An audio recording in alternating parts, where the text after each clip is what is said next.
যাকে দেখ না চাকরি করে, ডাক্তার, দিব্যি পায়ের উপর পা তুলে আছে, কোনো দায়িত্ব কোনো কর্তব্য কোনোদিন কিছু করে তাকে কেউ একটা কথা বলতে পারে? কেউ একটা কথা বলতে পারে না, কারণ তার টাকা আছে, তার পায়ের তলার মাটি আছে, মাথায় ছাদ আছে।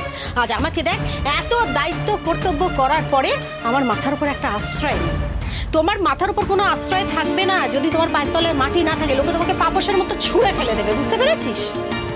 আমি বলছি কখন তোর জীবনটা আমার মতো করে ফেলিস না। আগে একটা চাকরি খোঁজে, এই যে গান বাজনা সমস্ত কিছু কর, সব ঠিক আছে, কিন্তু এই গানের ফাংশন এগুলো তোকে পয়সা দেবে না, বুঝতে পেরেছিস? এটা একটা অনিশ্চিত জীবন।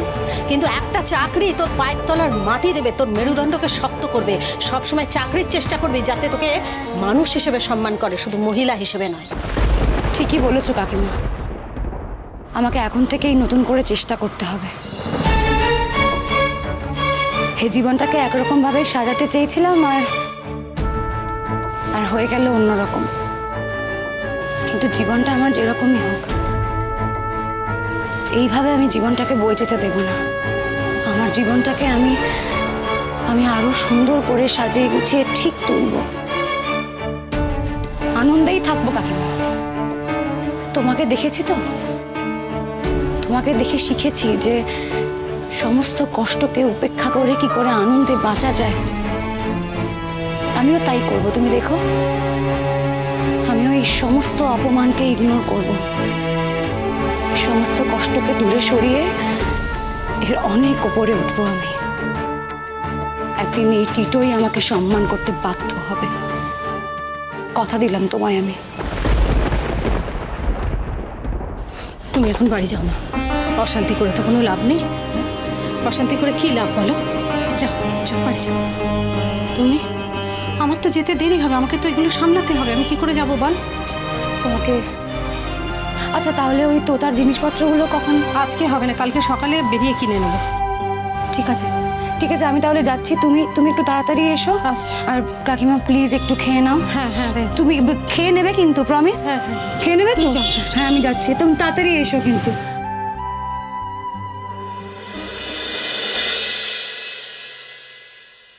তখন অসুবিধা হয়নি তো আসতে? হ্যাঁ, সময় হয়ে গেল বটে। কি গো? হ্যাঁ, কি বলছি আর কতক্ষণ দাঁড়িয়ে থাকবো? সে মেয়ে কখন আসবে? আসবে। না না, মহারানী তো সাজতে একেবারে পাগল করে দিল। আমি না না না, আমি বুঝতে পারছি না আমি আর কতক্ষণ এখানে দাঁড়িয়ে থাকবো। দেখো আমি আজকে ঠাকুরদের রান্না করতে দিইনি, আমি তো আজকে নিজে সব রান্না করেছি। হ্যাঁ, আমি এতক্ষণ রান্না করে এখানে কি দাঁড়িয়ে থাকবো? 1.5 ঘন্টা হয়ে গেল এখানে দাঁড়িয়ে রয়েছে, সবার সাথে গল্প করছি। হ্যাঁ 1.5 ঘন্টা হয়েছে, তুমি এটা বুঝতে পারছো না? আমি কেন, আমার কি আর কোনো কাজ নেই? আমি কি পরের মেয়ের পেছনে পেছনে খালি থাকবো? ভালো জ্বালা হয়েছে আমার। সত্যি কথা। বলে আমি তো একটা কথা বলছি, তা সে কথা কি কারোর কানে যাচ্ছে না নাকি? শোন, কাকিমা তো বড্ড রেগে গেছেন, যা সামলাও। তা আমি কি করব? তবে যাই বলিস, তোর বউ কিন্তু দারুণ সামলে নিয়েছে কাকিমাকে। সে আমার বউ সামলেছে, আমি তো আর পারিনি। এই আবার কি কথা? তোর বউ সামলেছে, তুই পারিস মানে? আরে বাবা, 2 দিন পরে দেখবি বৌদি সবটা সামলে নিয়েছে। শোন না, বলছি তোর শ্বশুর বাড়ি থেকে আজকে লোকজন আসছে তো, মানে মতলবটা কি বলতো? বলছি বৌদির বান্ধবীরা কেউ। দেখেছিস, চোরের মন মচকার দিবি। জানি না কে আসছে, তবে যাদের আসার ইচ্ছে আছে তারা চান্স পাবে কিনা আমি জানি না। ধর যেমন আমার শাশুড়ি, আমার শালার বউ, ওদের তো ডেফিনেটলি আসার ইচ্ছে আছে, আসবে কিনা জানি না। আচ্ছা ঠিক আছে ছাড়, বলছি যে তোর কেমন লাগছে বল? মানে যা অ্যাডভেঞ্চার করে বিয়েটা করলি ভাই, সত্যি এর মধ্যে আড্ডা মারছি কেন, দেখলে আরো খচে যাবে। কি হলো কি কি হলো?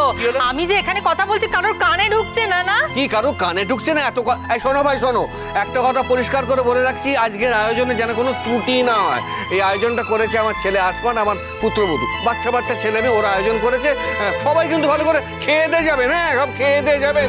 আগের দিন যা ঘটলো কেউ তো খেতেই পারলো না। না, আমি তো একটা কথা বলছি। হ্যাঁ, বলছো তো। সে কথার কোনো দাম নেই। কোনো দাম নেই? ওর কথা কোনো দাম নেই নাকি? হ্যাঁ মা, তুমি আমাদের যেরকম ঝাড় দিচ্ছ সেরকম ওদিকে গিয়েও ঝাড়তে পারো, তাহলেই লাভটা হবে।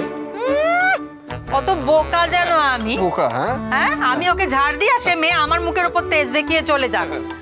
আমি তোমাদের বলবো, বুঝেছো? আমি ঝাড়টা তোমাদের দেব, তোমরা গিয়ে ওই মেয়েকে শায়েস্তা করবে। কি বলে দেখ, আরে শায়েস্তা করার কি আছে? শোনো, একটা বাচ্চা মেয়ে বাড়ির লোকেদের ছেড়ে এখানে এসছে, একটু মন খারাপ তো হবে, কি হবে না বলুন? এই শোনো, কি? অত বাড়ির লোক করার কিছু নেই। যে বাড়ির লোক পাশে দাঁড়ায় না বিপদের সময়, তার আবার বাড়ির লোক। নতুন জায়গায় এসেছে, আমাদের সাথে মানিয়ে গুছিয়ে নিতে আরে হয়। বাবা, মানিয়ে গুছিয়ে নেবে, একটু সময় দিতে হবে তো। তুমি যা করছো ও তো ঘবড়ে যাচ্ছে। কি বললে? না কিছু বলি। শুধু শুধু কেন কেস খাচ্ছে বাবা, আমি বুঝতে পারছি না। না, আমি একটা কথা বুঝতে পারছি না, আদৌ কি ভাত খাবার অনুষ্ঠানটা হবে? হ্যাঁ, তুমি এখন ওকে নিয়ে আসছে না কেন? হ্যাঁ, এটা কি হচ্ছে বলো তো? কতক্ষণ ধরে বসে থাকবে? সাজতে এতক্ষণ লাগে বলো তো? ওইদিকে সেজেই যাচ্ছে বৌদি, আর এদিকে আসমান রেডি হয়ে বসে আছে, বউ না আসলে বেচারা খেতে পারছে। এটা কি ঠিক হচ্ছে বলো তো?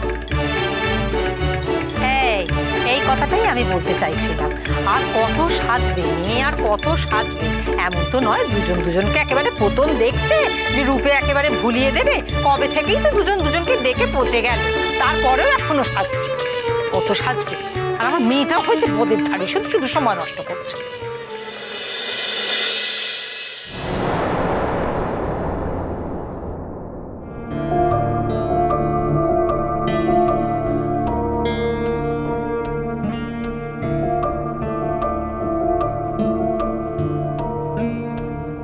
হ্যাঁ রে বুড়ো, আমাদের বাড়িতে তো আরেকজন মানুষ আছে, তাকে কি বারণ করেছিস কিছু করতে? মানে আমাদের জন্য রান্না বান্না করতে বারণ করেছিস নাকি রে? না মা, আমি বলেছি ও ওর মতন থাকতে পারে, আর কোকোর যদি অসুবিধা থাকে তাহলে হোম ডেলিভারি করিয়ে নেব। আর সে তুই বলতেই পারিস, তোর হয়তো ওর হাতে রান্না খেতে ইচ্ছেই করছে না, তাই না? না মানে যা ব্যবহার করেছে, তারপরে আচ্ছা বাবা, একটা কথা আমি বলে দিচ্ছি, হিসেব মতো আজ তো তার বউ ভাত, তো আমি কোকোকে পই পই করে বারণ করেছি ও যাতে ওই অনুষ্ঠানে পার্টিসিপেট না করে।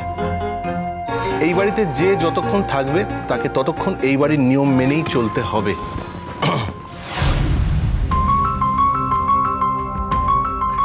না রে দাদা ভাই, মা এখানে আলাদা। মা তো নিজের সুবিধা মতো থাকবে, মাকে তো কোনো রেসপন্সিবিলিটিও নিতে হচ্ছে না। না তার মানে এটা তুই কি বলছিস? মা তার মানে যা খুশি তাই করবে, যেখানে ইচ্ছে যাবে? এ তো হতে পারে না। আমরা আজকে যে অনুষ্ঠানে পার্টিসিপেট করছি না, সেখানে মা যদি জাস্ট চলে যায় তাহলে তো বিষয়টা, আর এই যে কোকো আছে মার পেছন পেছন সেও যাবে, তাহলে তো চলতেই থাকবে এটা। এই স্বেচ্ছাচারিতার কোনো শেষ থাকবে না। তাহলে বাবা লাভটা কি হলো? বাবা আমি তোমায় রিকোয়েস্ট করছি, তুমি আজকের দিনে অন্তত মাকে বলো যে আজ যেন অন্তত ওখানে না যায় অনুষ্ঠানটায়। আগের দিন তো গেছে, যা যা করা সব করে এসছে, আজকের দিনটা ছেড়ে দিক। তুই কি আমাকে শর্ত দিচ্ছিস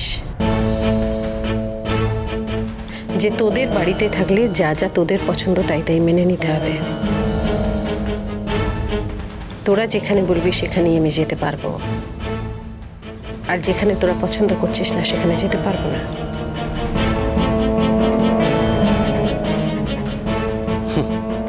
মা, আমাদের পছন্দ তো কোনোদিনও ছিল না, তোমার পছন্দই আমাদের পছন্দ হয়ে উঠেছিল।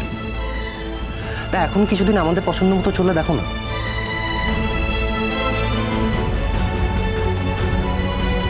আর তাছাড়াও আমাদের পছন্দ তো তোমার সব কিছু নিয়ন্ত্রণ করছে না, শুধু একটা জায়গাতেই তোমাকে বলা হচ্ছে।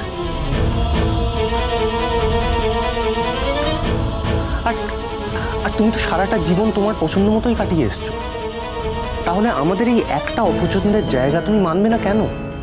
তোমারই বা এত কিসের জেদ মা? তোরা যে জায়গাটা বেছে নিতে বলছিস সে আমার আরেকটা সন্তান, আমার একটা পাঁজর। বাবার সন্তান নয়, শুধু তোমারই সন্তান। তুই আমার সঙ্গে কোনো কথা বলবি না, একটা কথাও আমি তোর সঙ্গে বলতে চাই না। তোকে আমি আমার নিজের সন্তান বলে মনে করি না। আচ্ছা ঠিক আছে, আমাকে তো বলো, সত্যি তো দেখো, বাবা যখন একটা জায়গায় অবজেকশন দিয়েছে তখন তো সেটা তোমার মানা উচিত মা। জল থই থই জল থই থই ভালোবাসা